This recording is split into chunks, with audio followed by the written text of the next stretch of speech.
Kilala sa magagandang natural wonder ang Cagayan, kabilang ang Kalayaan Island.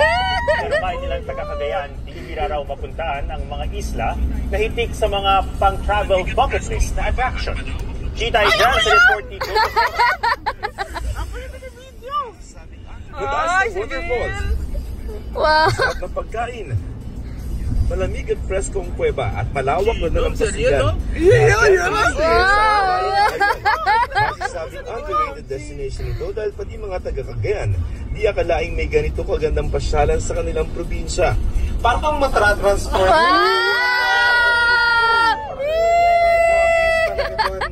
Minsan nakakalain mo nasa wallpaper ka nag-computer or nag-phone kasi nga ibang level, hindi mo siya makikita. Karamihan dito hindi mo siya makikita sa kahit anong parte ng Pilipinas. Sibang Cove daw ang pinaka-iconic destination sa isla dahil sa ganda ng dagat dito.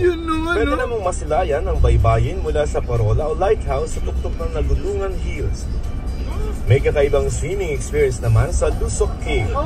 Di masusulit ang isla sa isang araw lang. Marami na tayong homestays doon. Yun yung pinaka-common. Pwede rin kayo magpaluto ng food. Lalo na ng kanilang pinagmamalaking Mickey.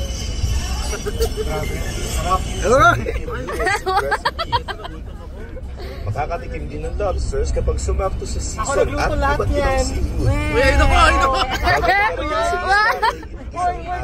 Laptop mula Metro Manila at 6 na oras na challenging boat ride ang pagdinig. Ilang araw na boat? Balita para sa GMA Integrated News.